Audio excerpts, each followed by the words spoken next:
বাঁচতে চাই না। পাগল হয়ে গেছেন আপনি? বেঁচে থেকে আমি কি করব?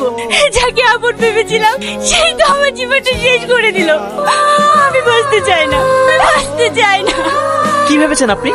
আপনি মরে গেলে সব সমস্যার সমাধান হয়ে যাবে? আপনি যার জন্য জীবন দিতে যাচ্ছিলেন দেখেন সে হয়তো বিন্দাস আছে।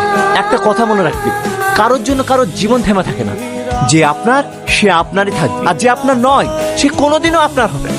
তাই কখনো কাউকে ঘিরে বাঁচার স্বপ্ন দেখবেন না। যদি বাঁচতে হয় তো নিজের জন্য বাঁচুন। ও চাচা, তুমিও নাও। আমার তো সুগার আছে রে। আরে একটা গেলে কিচ্ছু হবে না। এই রূপা, তাড়াতাড়ি বাড়ি চ। কেন, কি হলো? তোর মা মারা গেছে। মা, মা, তোমার কি হলো মা? আমার কথা বলো। আমাকে ছেড়ে যেতে পারো না মা। খালা, এই দেখ আমি চলে এসেছি। কি হলো?